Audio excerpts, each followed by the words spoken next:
পুরান ঢাকার কেমিক্যাল গোডাউনে আবারও আগুন, নিহত 4, আহত 21। বাস্তবায়ন হয়নি স্থানান্তরের সুপারিশ। নারায়ণগঞ্জে গ্যাস বিস্ফোরণে দগ্ধ 11। লকডাউন বাড়ছে না, তবে আমাদের বেশ কিছু তো থাকবে, ধরেন যে স্বাস্থ্যবিধির উপরে জোরালো আপনার ভূমিকা থাকবে, কঠোরভাবে স্বাস্থ্যবিধি মানা সাপেক্ষে।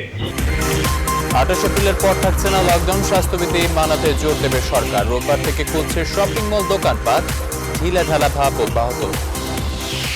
ভয়াবহ করোনায় আমার বোনটা খাইয়ে দিল ঘন্টার পর ঘন্টা, মানে আমার দ্বারা ঘুম আর নিদ্রা নাই, খালি ডেড বডি নিয়ে যায়। সারা বাংলাদেশে চলতেছে করোনায় কবরস্থানে লাশের মিছিল, ফুসরত নেই কর্মীদের। 9 দিন পর প্রাণহানি 90 নিচে। দৈনিক সংক্রমণ ও মৃত্যুতে ভারতের রেকর্ড।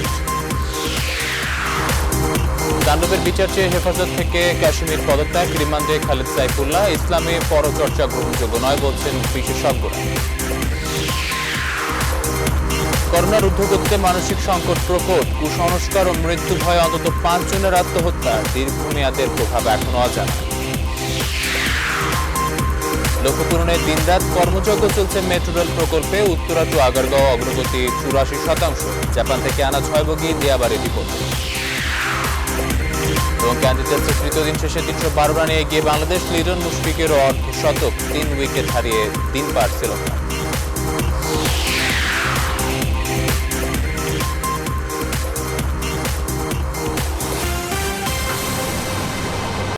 স্বাগত নিউজ 24 সংবাদে, সাথে আছে আমি আকাশ হাসান। দেখছিলেন সংবাদ শিরোনাম, এবার পুরো খবর।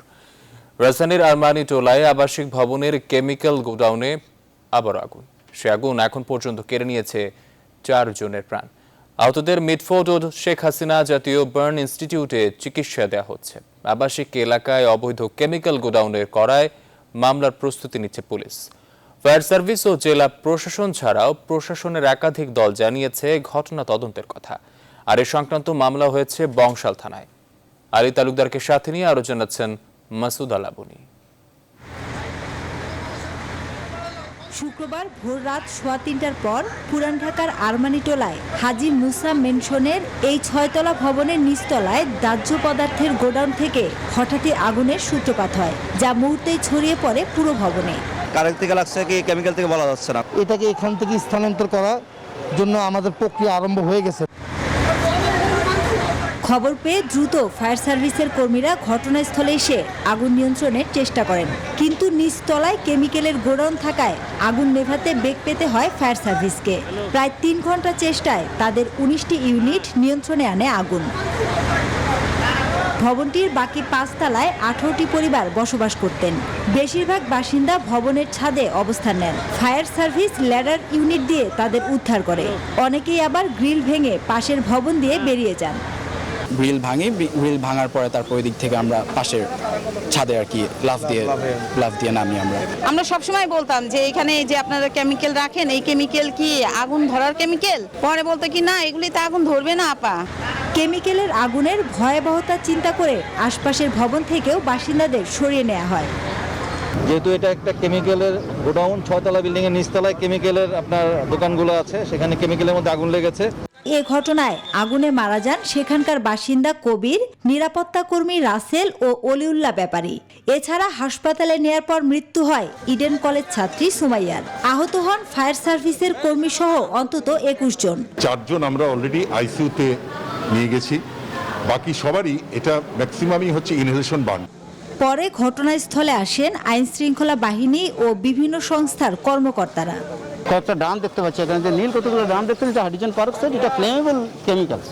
তা এগুলো আগুন দিলে জ্বলবে। পুরো বিল্ডিংটিকে আমরা একদম নিরাপদ করে দিব, যে কোনোভাবেই যেন এটাতে এক্সপ্লোশন না থাকে। স্থানীয়রা জানান, বেশিরভাগ ভবনে কেমিক্যাল গোডাউন থাকায় নিরাপত্তাহীনতায় ভোগেন তারা। যারা নাকি মানে বাড়িওয়ালা অধিক লোভে, অধিক টাকার বিনিময়ে তারা গোডাউনগুলো ভাড়া দেয়, আমরা ঝুঁকিতে থাকি, এটা আমাদের দোষ। স্থানীয় এমপি হাজী সেলিম আসলেও দুপুর পর্যন্ত ঘটনাস্থলে দেখা মেলেনি দক্ষিণ সিটির মেয়রের। এছাড়া খুঁজে পাওয়া যায়নি ভবনের মালিক, গোডাউন ও দোকানদার কাউকেই। মাসুদ আলাবনী, নিউজ 24, ঢাকা। পুরান ঢাকায় একের পর এক ভয়াবহ অগ্নিকাণ্ড, টনক নড়েনি কর্তৃপক্ষের। এতটুকু বাস্তবায়ন হয়নি অগ্নিকাণ্ড প্রতিরোধে তদন্ত কমিটির সুপারিশ। বিশেষজ্ঞদের মতে এসবের দায় কোনোভাবেই এড়াতে পারে না সিটি কর্পোরেশন। তবে ঢাকা দক্ষিণের মেয়র মনে করেন সিটি কর্পোরেশনের অনুমতি ছাড়া এভাবে আর রাসায়নিক আমদানির ব্যবসা আর চলা উচিত নয়। শিল্প মন্ত্রণালয় সহ অন্য কর্তৃপক্ষদেরকেও দুষছেন তিনি। প্লাবন রহমানের রিপোর্টে বিস্তারিত। 2010 সালের ভয়াবহ নিমতলী ট্র্যাজেডি, কেমিক্যাল গুদামের আগুনে জ্বলে পুড়ে নিঃশেষ 124 তাজা প্রাণ। 2010 থেকে 2019 নিমতলী ট্র্যাজেডির পুনরাবৃত্তি চকবাজার চড়িহাট্টায়। সেবার আগুনে পোড়া মানুষের লাশের মিছিল থামে 71-এ। এসব ঘটনা থেকে কোনো শিক্ষা নেয়নি কেউ। এখনো বাস্তবতা পুরান ঢাকার অলিতে গলিতে হাজার হাজার রাসায়নিক প্লাস্টিকের কারখানা গুদাম, যে কারণে এখনো আতঙ্কিত এখানকার মানুষ। এই যে কেমিক্যালের কারখানা মরখানা আছে, এই কারণে ভয় লাগে, আতঙ্ক লাগে। মিট ফোটা আপনার চুরিহাট্টাতে লাগলো, কই আমরা তো শুনে আসতেছি গোডাউন সরছে, কিন্তু আজ পর্যন্ত কোনো গোডাউন তো সরে নেই। অথচ প্রত্যেক অগ্নিকাণ্ডের পরই হয়েছে তদন্ত কমিটি, এসেছে সমাধানের সুপারিশ, যেখানে বলা হয়েছিল যত দ্রুত সম্ভব পুরান ঢাকা থেকে সব রাসায়নিক কারখানা গুদাম সরিয়ে নিতে হবে। রাস্তাগুলি হতে হবে কমপক্ষে 20 ফুট প্রশস্ত, ভবনের সামনে নির্মাণ করতে হবে পানির রিজার্ভার, কিন্তু হয়নি এসবের কিছুই।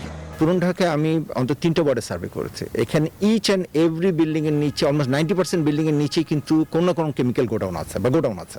দীর্ঘদিন ধরে অগ্নিকাণ্ড এবং ভূমিকম্প নিয়ে কাজ করছেন বুয়েটের এই অধ্যাপক। বলছেন কর্তৃপক্ষের উদাসীনতায় বাস্তবায়নের মুখ দেখেনি সুপারিশমালা। এখনো যার খেসারত দিচ্ছে পুরান ঢাকাবাসী। বাস্তবায়নের দায়িত্ব অবশ্যই সিটি কর্পোরেশনের আন্ডারে আসবে। শিল্প মন্ত্রণালয় মানে আন্ডারে যে প্রজেক্টটা যেখানে বলা হচ্ছে যে ক্যানিগঞ্জে শিফট করা হবে, সেটার সাথে সিটি কর্পোরেশন কোঅর্ডিনেট করতে হবে এবং সিটি কর্পোরেশনের দায়িত্ব হচ্ছে সে কোঅর্ডিনেশন করে ওটাকে যাতে টাইমলি বাস্তবায়ন হয়। নাহলে আমরা যাই সুপারিশ করি না কেন, সিটি কর্পোরেশন যেই ভালো উদ্যোগ নিক না কেন, এটা কোনোটাই কিন্তু মানে আলটিমেটলি ফুলফিল হবে না। তবে এসবের দায় নিতে চায় না সিটি কর্পোরেশন, বরং মেয়রের প্রশ্ন, এত দুর্ঘটনা ঘটার পরও কিভাবে রাসায়নিক আমদানি হয়, ব্যবসা চলে অবাধে। আমি দায়িত্ব নিয়ে বলতে পারি যে একমাত্র ঢাকা দক্ষিণ সিটি কর্পোরেশনই তাদের উপর দায়িত্ব তারা পালন করেছে। আসলে অবাক হই, সিটি কর্পোরেশনের থেকে কানুন বাণিজ্য অনুমতি ছাড়াই কিভাবে তারা এই রাসায়নিক দ্রব্যাদিগুলো আমদানি করে, কিভাবে গুদামজাত করে এবং কিভাবে তারা ব্যবসা পরিচালনা করে চলেছে। শুধু রাসায়নিক পদার্থের গুদাম ও কারখানা সরিয়ে নেওয়ার পাশাপাশি অগ্নিকাণ্ড প্রতিরোধে বিভিন্ন সুপারিশ বাস্তবায়নের দায়িত্ব ছিল শিল্প মন্ত্রণালয়, স্বরাষ্ট্র মন্ত্রণালয়, স্থানীয় সরকার মন্ত্রণালয় সহ সরকারের বিভিন্ন মন্ত্রণালয় ও দপ্তরের। তারা সবাই ব্যর্থ হয়েছে বলেই এমন পরিস্থিতি এখনো বিরাজমান বলেই মত বিশেষজ্ঞদের। আরও মৃত্যু এড়াতে তাই দ্রুত পদক্ষেপের তাগিদ তাদের। প্লাবন রহমান, নিউজ 24, ঢাকা। এদিকে নারায়ণগঞ্জের ফতুল্লা এক বাড়িতে গ্যাসের পাইপলাইন বিস্ফোরণে নারী শিশুসহ দগ্ধ হয়েছেন 11 জন। শুক্রবার ভোর 6টার দিকে ভবনের 3য় তলায় গ্যাসের পাইপলাইন বিস্ফোরণে সবকিছু ধ্বংসযজ্ঞে পরিণত হয়। দগ্ধদের মধ্যে 6 জনকে জেনারেল হাসপাতালে চিকিৎসা দেওয়া হচ্ছে, আর 5 জনকে ঢাকা মেডিকেলের শেখ হাসিনা বার্ন ইনস্টিটিউটে ভর্তি করা হয়েছে। তারা কেউই আশঙ্কামুক্ত নয় বলে জানিয়েছেন চিকিৎসকরা। এই ঘটনায় 7 সদস্যের তদন্ত কমিটি গঠন করা হয়েছে। একই সঙ্গে ওই ভবনের বাসিন্দাদের সরিয়ে দিয়ে ভবনটি সিলগালা করার নির্দেশনা দেওয়া হয়েছে।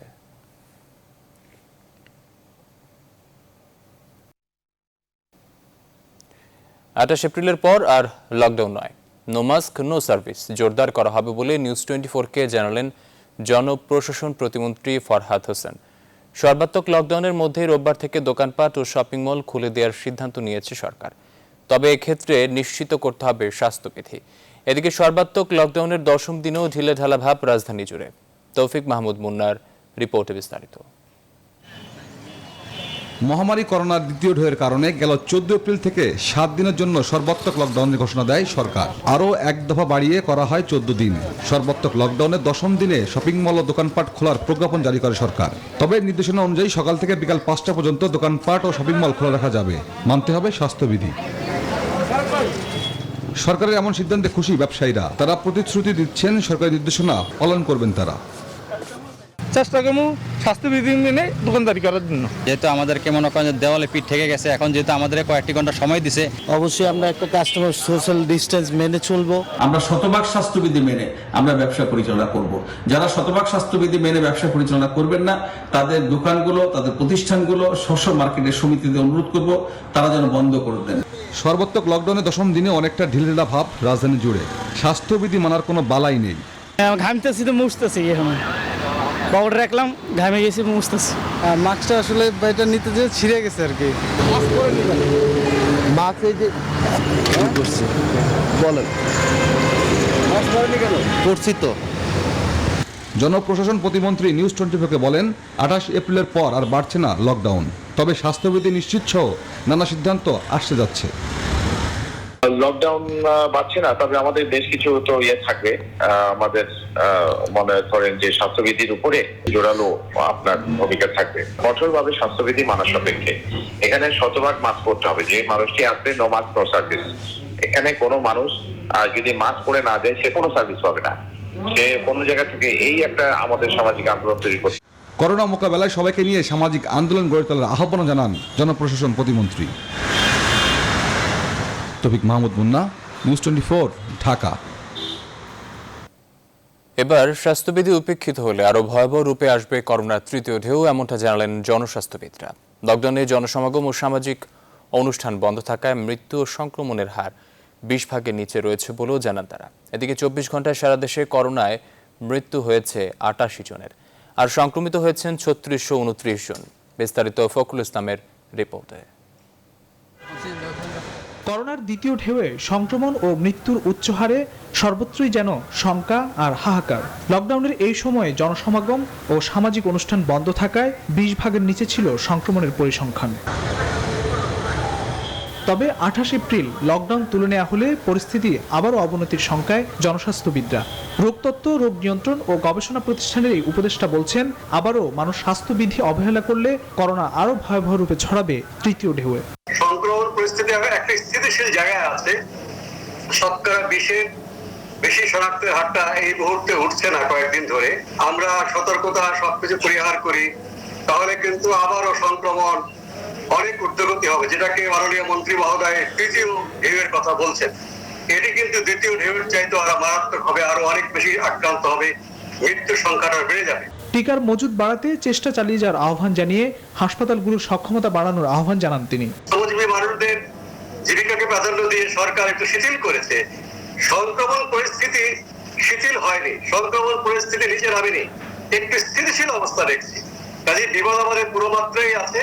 আমাদের নিয়ম মেনে চললে আমরা এই বিপজ্জনক অবস্থা থেকে আমরা হয়তো এই গ্রহণযোগ্য পর্যায়ে যাব। আমাদের সমগ্র জনসংখ্যাকে যদি একটা নিরাপদ মাত্রায় আমাদেরকে রাখতে হয়, তাহলে কিন্তু আমাদের টিকাদানের হারটা আরো বাড়াতে হবে।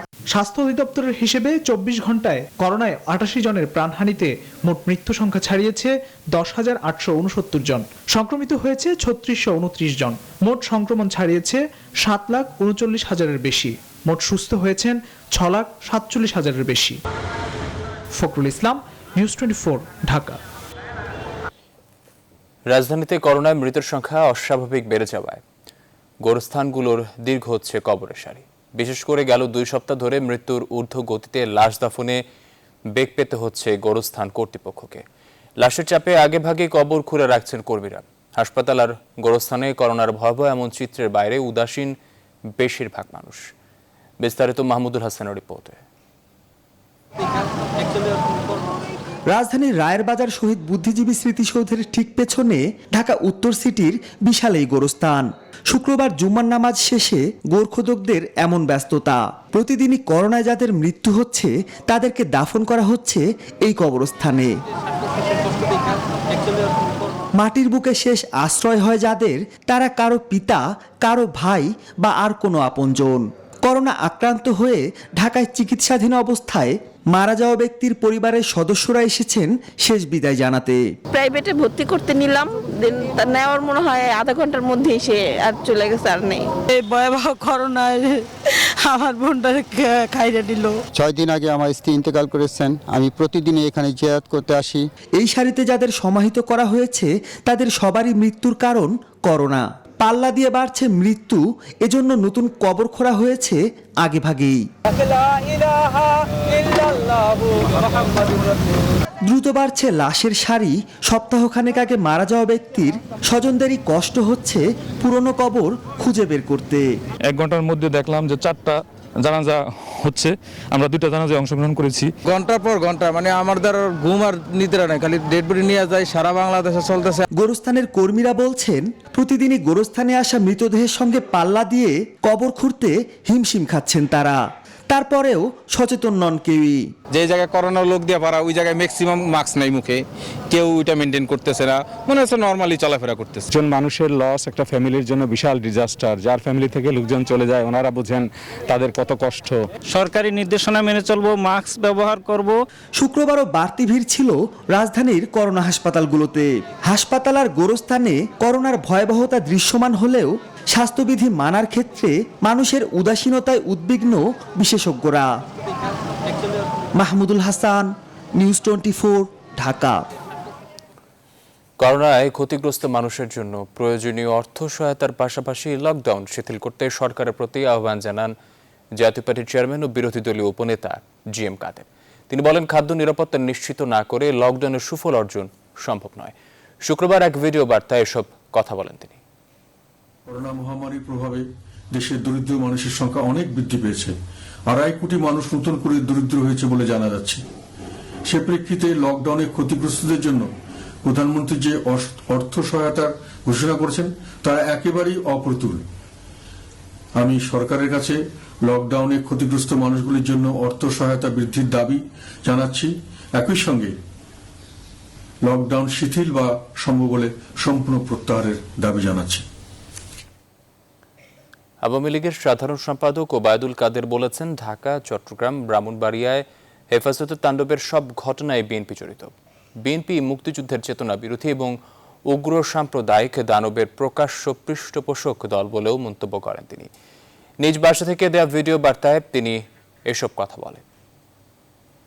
যারা এই সহিংসতা, আগুন সহিংসতা যারা অংশ নিয়েছে তাদেরকে ভিডিও ফুটেজ দেখেই গ্রেপ্তার করা হচ্ছে। এখানে আলেম ওলামা দেখে বা বিএনপির লোকেরা আজকে এটা পরিষ্কার হয়ে গেছে। চট্টগ্রামে, ব্রাহ্মণবাড়িয়ায় যে তাণ্ডব চলেছে, ঢাকা, সোনারগাঁয়, সব তাণ্ডবে বিএনপির নেতা কর্মীরা জড়িত। ভিডিও ফুটেজ দেখেই তাদের নেতা কর্মীরা যারা জড়িত তাদেরকেই গ্রেপ্তার করা হচ্ছে। সরকারের উদাসীনতায় একের পর এক দুর্ঘটনায় অসংখ্য প্রাণ ঝরে যাচ্ছে বলে অভিযোগ করেছেন বিএনপির মহাসচিব মির্জা ফখরুল ইসলাম আলমগীর। তিনি বলেন, সরকারের ব্যর্থতা ও উদাসীনতায় জনজীবনকে বিপন্ন করে তুলেছে। শুক্রবার আরমানিটোলায় অগ্নিকাণ্ডে হতাহতের ঘটনায় এক বিবৃতিতে তিনি কথা বলেন। মির্জা ফখরুল বলেন, আবাসিক এলাকা থেকে কেমিক্যাল গোডাউন সরাতে সরকারের পক্ষ থেকে একের পর এক পদক্ষেপ নেওয়ার কথা বলা হলেও সেসব আলোর মুখ দেখেনি। বিএনপির মহাসচিব অবিলম্বে আবাসিক এলাকা থেকে কেমিক্যাল গোডাউন অপসারণ ও হতাহত পরিবারকে ক্ষতিপূরণ দেওয়ার দাবি জানান। BNP chairperson Khaleda Zia corona আক্রান্তের 16তম দিনে অনেকটা ভালো আছেন বলে জানিয়েছেন তার ব্যক্তিগত চিকিৎসক ও দলের vice chairman doctor AZM Zahid Hossain. জানান, খালেদা জিয়ার জ্বর নেই, কোনো ধরনের জটিলতাও নেই, আপাতত ঝুঁকিমুক্ত তিনি। শনিবার আবারও করোনা পরীক্ষা করা হবে। বিএনপি চেয়ারপারসনের পরবর্তী টেস্টের রিপোর্ট না পাওয়া পর্যন্ত মেডিকেল বোর্ডের মনিটরিং অব্যাহত থাকবে। খালেদা জিয়ার চিকিৎসকরা জানান, লন্ডনে অবস্থানরত পুত্রবধূ ডাক্তার জোবাইদা রহমানের তত্ত্বাবধানে মেডিকেল টিম কাজ করে যাচ্ছে। পর্যন্ত স্থিতিশীল আছে এই মুহূর্ত পর্যন্ত। করার পর তারপরে আপনাদেরকে শোনা যাবে। ওনার এখন এই মুহূর্তে বাইরে নেওয়া হবে না, তারপরে লাগলে নেওয়া হবে। ব্রাহ্মণবাড়িয়ায় গেল 26 থেকে 28 মার্চের সহিংসতার ঘটনায় জড়িত ব্যক্তিদের চিহ্নিত করে বিচারের আওতায় আনার দাবি জানিয়ে হেফাজতে ইসলাম থেকে পদত্যাগের ঘোষণা দিয়েছেন মুফতি আব্দুর রহিম কাশিমি। শুক্রবার দুপুর 12টার দিকে এক লিখিত বিবৃতিতে বিষয়টি নিশ্চিত করেন হেফাজতের এই নেতা। তিনি হেফাজতের কেন্দ্রীয় কমিটির সদস্য এবং জেলা কমিটির যুগ্ম সাধারণ সম্পাদক ছিলেন। এদিকে হেফাজতের যুগ্ম মহাসচিব খালেদ সাইফুল্লাহকে 5 দিন ও ঢাকা মহানগরীয় সহদপ্তর সম্পাদক ইহতেশামুল হককে 4 দিনের রিমান্ডে পাঠিয়েছেন আদালত।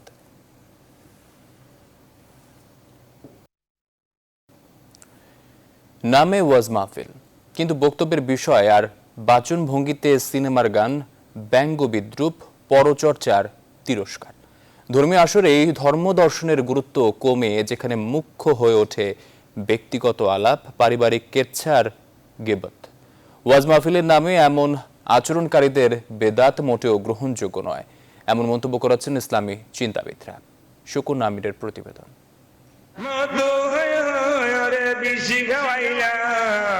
কোন কারণে আমার রঙ্গ মনে লয় উড়িয়া যাইতাম ভাঙ্গা বাড়ি। হুট করে শুনলে মনে হবে এটি হয়তো কোনো গানের জলসা কিংবা কৌতুকের আসর অথবা বন্ধু মহলে চলা ঠাট্টার জমায়েত, অথচ এই সবটাই ওয়াজ মাহফিলে অংশ নেয়া বক্তাদের কার্যক্রম।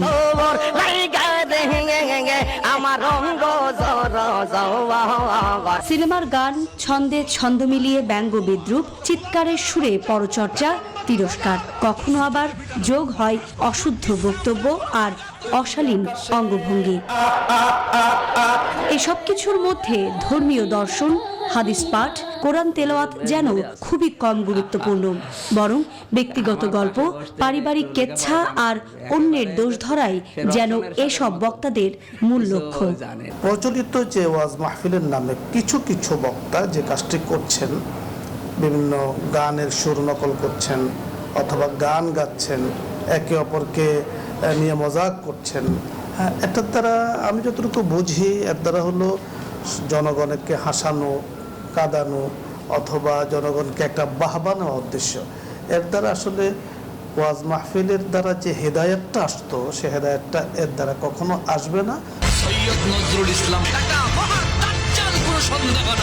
ওয়াজ মাহফিলের নামে এমন আচরণকারীরা বিদাত করছেন যা কখনোই গ্রহণযোগ্য নয়, এমন মন্তব্য করেছেন ইসলামী চিন্তাবিদ মুফতি আমজাদ হোসাইন হেলালি। যাতে করে ওয়াজ মাহফিলের নামে যারা অন্যায় কাজ করছেন, যারা এইভাবে কি বলে অশ্লীল কথাবার্তা বলছেন, অঙ্গভঙ্গি করছেন, বিভিন্নভাবে মানুষদেরকে মানে আকৃষ্ট করার চেষ্টা করছেন, আসলে এটা একেবারে অনুচিত। তার মতে ওয়াজের নামে বর্তমান সময়ে যারা নোংরা প্রতিযোগিতায় নাম লেখাচ্ছেন তাদের রুখতে দেশের আলেমগণদের এগিয়ে আসা জরুরি, সেই সাথে সচেতন হতে হবে জনগণদেরও। সুকন্যা আমির, নিউজ 24, ঢাকা।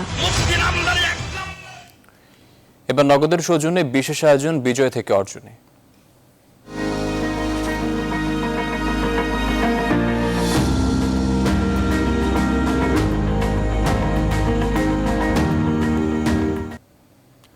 লক্ষ্য পূরণে করোনাকালেও দিনরাত সমান্তালে কাজ চলছে মেট্রো রেল প্রকল্পের। 3 শিফটে কাজ চলছে 24 ঘন্টা। উত্তরা থেকে আগারগাঁও পর্যন্ত অগ্রগতি প্রায় 84%।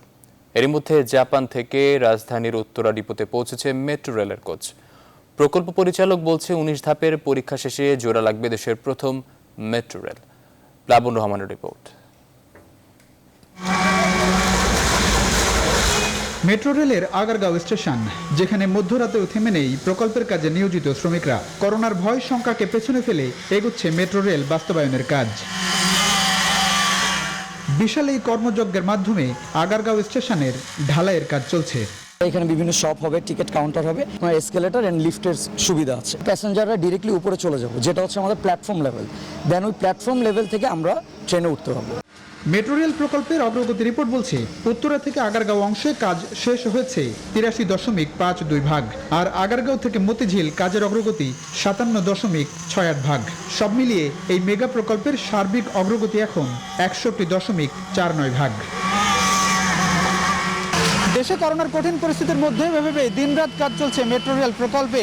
1 বছরের বেশি সময়ে করোনার সঙ্গে অনেকটা খাপ খাইয়ে চলছে এমন কর্মযজ্ঞ। আর তাই প্রকল্প সংশ্লিষ্টরা ধারণা করছেন এরকম কাজের গতি ধরে রাখা গেলে খুব বেশি অসুবিধা হবে না সময় মতো প্রকল্প শেষ করতে। এমন বাস্তবতায় জাপান থেকে বাগেরহাটের মংলা বন্দর হয়ে পানিপথে ঢাকায় চলে এসেছে প্রথম মেট্রো রেলের 6টি বগি। উত্তরার দিয়াবাড়ি সংলগ্ন তুরাগ নদীর অস্থায়ী জেটিতে আসার পর একে একে ডিপোতে নেওয়া হচ্ছে মেট্রো রেলের বগিগুলো, যাতে আরও অনুপ্রাণিত প্রকল্প সংশ্লিষ্টরা। সকল গ্রুপের সহযোগিতায় আমরা একটা ইন্টিগ্রেটেড টেস্ট করব। তারপরে আমরা এই ট্রেনগুলো পরবর্তীতে হ্যান্ডওভার করা হবে, ফাইনালি ডিএমটিসিএল এর কাছে হ্যান্ডওভার করা হবে। প্রকল্প পরিচালক জানান এসব মেট্রো বগিগুলো 19 ধাপে পরীক্ষা নিরীক্ষার পর পুরোপুরি প্রস্তুত হবে। 6টি বগি জোড়া লেগে দৃশ্যমান হবে প্রথম মেট্রো রেল, তারপরে সিদ্ধান্ত হবে পরীক্ষামূলক চলাচলের।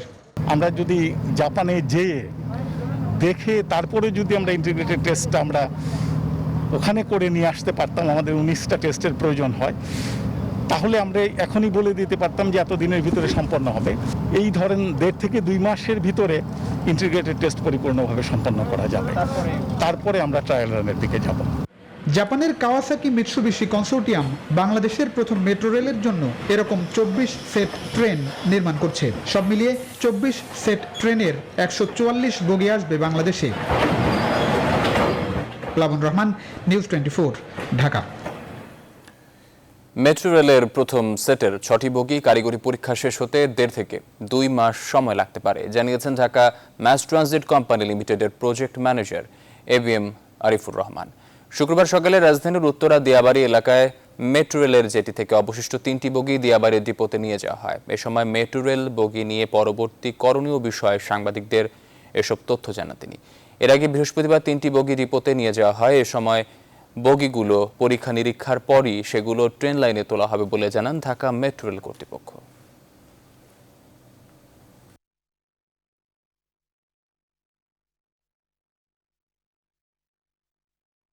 ইফতার বিক্রির সময় মাস্ক পরলেও শারীরিক দূরত্ব মানছে না বিক্রেতারা। ক্রেতা কম থাকায় হচ্ছে ব্যবসায়িক ক্ষতিও। আর ক্রেতারা বলছেন লকডাউনের সময় ঘরের খাবার দিয়েই বেশি ইফতার করছেন তারা। অন্তরা বিশ্বাসের প্রতিবেদন। ইফতারের লোভনীয় সব খাবার রাস্তার পাশে, ধুলোবালি মাছি থাকলেও ক্রেতারা কিনছেন, তবে ক্রেতার সংখ্যা কম। জিলাপি, ডিম চপ, তারপরে চিকেন। করোনার জন্যই বাসাতে বেশি খাওয়া হয়, বাইরে বের হওয়া যায়। ব্যাচেলারদের জন্য তো বাসায় বোয়া মানে ইফতার বানানো সম্ভব না, ঠিক আছে। আমরা বাইরে থেকে যত পারি আমরা টুকটাক কিনে। বিশাল ইফতার পার্টি হবে তো সেই হিসাবে আপনার শিক কাবাব আর নান রুটি নিচ্ছি। করোনাকালে সতর্কতা অবলম্বন করলেও শারীরিক দূরত্ব বজায় রাখতে পারছেন না বিক্রেতারা। আগের বছরের তুলনায় এবার তেমন বিক্রি হচ্ছে না বলেও জানান তারা। চিকেন বড়ি, চিকেন তান্দুরি, বিফ শিক, মাটন জালি কাবাব, ডিম চপ, তারপরে আছে জিলাপি, রেশমি জিলাপিটা বেশি চলে। অন্য বছরের তুলনায় এই বছরে তো বেচাকেনা একদমই নাই। আমাদের অনেকগুলো ছেলেমেয়ের স্যালারি দেবো কীভাবে, এটা আমরা টেনশনে আছি। অর্ধেকের বেশি আইটেম থাইকা যায়, আর একদিনের রাস্তার পাশে তো একদিনেরটা আরেকদিন আমরা চালাইতে পারি না, ওটা স্টাফদেরকে দিয়ে খাওয়াই ফেলি। ঘরের তৈরি হোক কিংবা বাইরের কেনা, ইফতারের সময় স্বাস্থ্যকর খাবারই সবার প্রত্যাশা। অন্তরা বিশ্বাস, নিউজ 24, ঢাকা। মেধা সম্পদ সুরক্ষার সম্মাননা স্মারক পেল দেশের শীর্ষ ব্যবসায়ী গ্রুপ বসুন্ধরা। শুক্রবার বিকেলে এক ভার্চুয়াল অনুষ্ঠানে এই ঘোষণা দেন সংস্কৃতি প্রতিমন্ত্রী কেএম খালেদ। মেধাস্বত্ব সুরক্ষায় সংশ্লিষ্ট ব্যক্তি ও প্রতিষ্ঠানকে উৎসাহ দিতে 2018 সাল থেকে মেধাস্বত্ব সম্পদ সুরক্ষার সম্মাননা স্মারক প্রবর্তন করা হয়েছে। গেল কয়েকদিনে একের পর এক রেকর্ড ভেঙে করোনায় বিপর্যস্ত ভারত। হাসপাতালে অক্সিজেনের সংকট তীব্র। শেষকৃত্য করার জন্য শ্মশানেও দীর্ঘ প্রতীক্ষায় মৃতর স্বজনেরা। করোনার দ্বিতীয় ঢেউ শুধু ভারত নয়, বিপর্যয় এনেছে গোটা বিশ্বে। দেখা দিয়েছে ভ্যাকসিন সংকটও। মাসুদ রানার রিপোর্টে ডেস্ক রিপোর্ট। এভাবেই এক মুমূর্ষু করোনা রোগীর মুখের অক্সিজেন নিয়ে আরেক রোগীর বাঁচার লড়াই। নয়াদিল্লি সহ ভারতের বিভিন্ন রাজ্যের হাসপাতালে অক্সিজেনের মজুদ দ্রুত ফুরিয়ে আসছে। রোগীদের বাঁচাতে অসংখ্য হাসপাতাল এখন অক্সিজেন জোগাড়ে মরিয়া।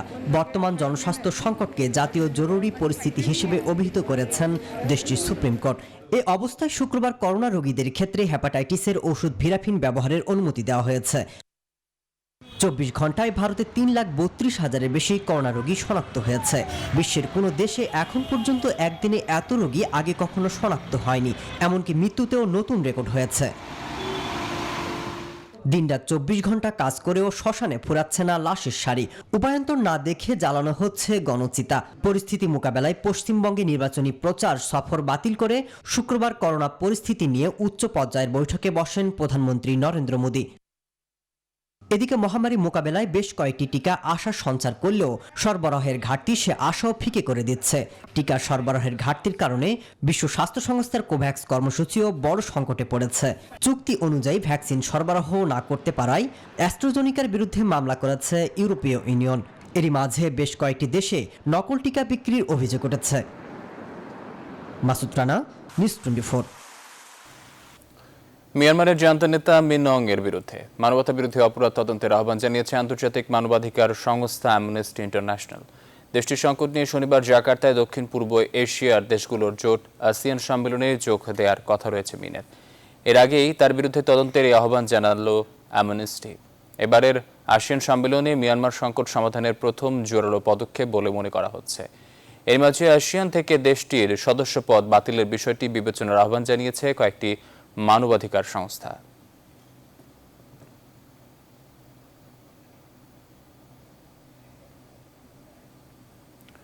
এবার ফার্স্ট সিকিউরিটি ইসলামী ব্যাংক অর্থ বাণিজ্য সংবাদ।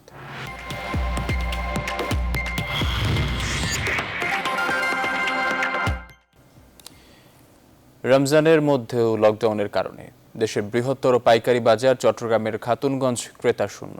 পাইকাররা দিশেহারা, নেই শ্রমিকদের হাঁকডাক। বিক্রি করতে না পারায় পচে যাচ্ছে পেঁয়াজ সহ কাঁচামাল। লেনদেনও নেমেছে স্থবিরতা। শামসুল আলম বাবুর ক্যামেরায় চট্টগ্রাম থেকে নয়নবুর জয়ের রিপোর্টে বিস্তারিত। রমজানে বাড়তি লাভের আশায় 2 মাস আগে অতিরিক্ত পণ্য মজুত করে রাখেন চাকতাই খাতুনগঞ্জের পাইকারি ব্যবসায়ীরা, কিন্তু আশাই গুড়ে বালি। লকডাউনের কারণে খাতুনগঞ্জের পাইকারি বাজার এখন ক্রেতা শূন্য। নেই শ্রমিকদের চিরচানা হাঁকডাক ও চিৎকার চেঁচামেচি। ক্রেতা না থাকায় পচে যাচ্ছে পেঁয়াজ সহ বিভিন্ন কাঁচামাল। দিশাহারা ব্যবসায়ীরা। বেচা বিক্রি না থাকার কারণে পেঁয়াজটাও নষ্ট হচ্ছে, বেশিরভাগই তো পচে যাচ্ছে পেঁয়াজ। মেহেরপুর বাইরে আছে, ওইটা আমরা 15 টাকা চাইতেছি, তারপর কাস্টমার নেই। লকডাউনের কারণে ব্যবসা অনেক হয়ে গেছে। আমদানিকারকরা বলছেন আগের এলসি করা পণ্য এখনো চট্টগ্রাম বন্দর হয়ে আমদানি অব্যাহত থাকলেও বিক্রি না থাকায় হতাশ তারা। লকডাউনের কারণে আসলে বেচা বিক্রি অনেকটা কমে গেছে, যেটি স্বাভাবিক তুলনায় যেটি বেচা কিনা হয় সেটার তুলনায় আমার মনে হয় যে 50%-এর নিচে বেচা কিনা কম হচ্ছে। আর যেটি আমদানি রপ্তানি সেটি অবশ্যই স্বাভাবিক আছে, যেহেতু এটি ব্যাংক নির্দিষ্ট সময়ের মধ্যে খুলে দেওয়ার কারণে সেটি তারা আমদানি রপ্তানি কাজ করতে পারছে না। শ্রমিকরা কাজ না পেয়ে আছেন মহাবিপদে। আগে তো মনে করেন 500-700 ওরকম হইতো, আর এখন তো মনে করেন 300, 200, 250 ওরকম হয়। আর এই লকডাউনে মনে করেন 150, 280 টাকা পয়সা পাই, এদিকে সংসার চলে না, বাসা ভাড়া মাসে 5,500 টাকা। এদিকে ক্রেতা শূন্য হওয়ায় সব ধরনের পণ্যের দাম কেজিতে কমেছে পাইকারিতে 10 থেকে 12 টাকা পর্যন্ত। নয়ন বড়ুয়া জয়, নিউজ 24, চট্টগ্রাম। খেলার খবর। ক্যান্ডি টেস্টে প্রথম ইনিংসে শ্রীলঙ্কার চেয়ে 312 রানে এগিয়ে তৃতীয় দিনের খেলা শেষ করেছে বাংলাদেশ। মুশফিক লিটনের অর্ধশতকে বাংলাদেশের 7 উইকেটে 541 রানের বিপরীতে লঙ্কানদের সংগ্রহ 3 উইকেটে 229 রান। হাফ সেঞ্চুরি পেয়েছেন করুণারত্নে আর থিরিমান্নে। 2 উইকেট তুলে টাইগার সেরা বোলার তাইজুল ইসলাম। বিস্তারিত জানাচ্ছেন পার্থবণিক। ক্যান্ডি টেস্টের তৃতীয় দিন শেষ বেলা, উইকেটের জন্য মরিয়া বাংলাদেশ।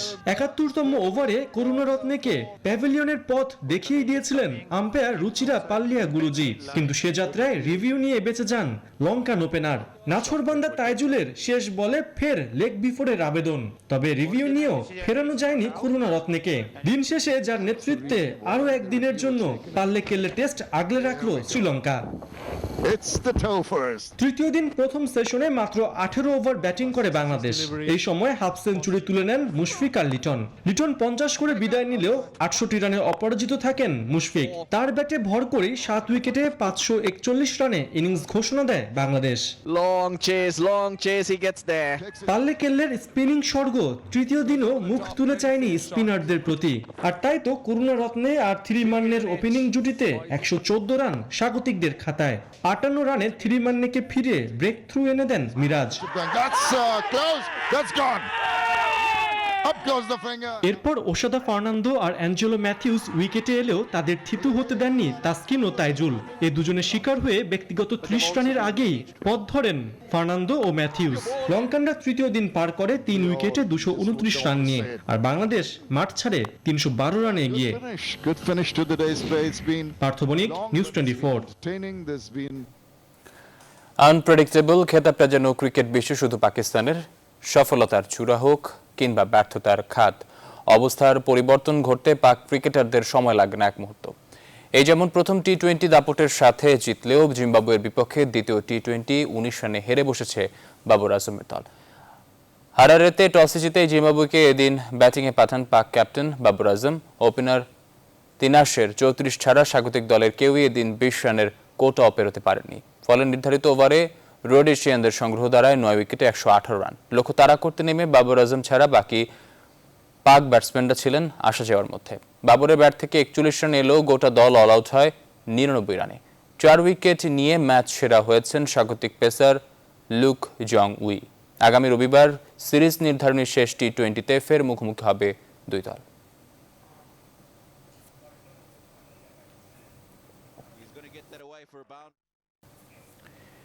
ইংলিশ প্রিমিয়ার লিগে টপ 4-এ ওঠার লক্ষ্য নিয়ে শনিবার ঘরের মাঠে নিউক্যাসল ইউনাইটেডের বিপক্ষে মাঠে নামবে লিভারপুল। অ্যানফিল্ডে ম্যাচটি শুরু হবে বাংলাদেশ সময় বিকেল 5:30টায়। এদিকে ফ্রেঞ্চ লিগ 1 টেবিলের শীর্ষস্থান দখলের লক্ষ্যে টেবিল টপার লিলের আতিথ্য নেবে ফরাসি জায়ান্ট পিএসজি।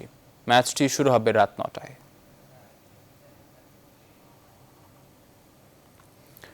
সংবাদ শেষ করব, শিরোনামগুলো জানিয়ে দিচ্ছি আরেকবার।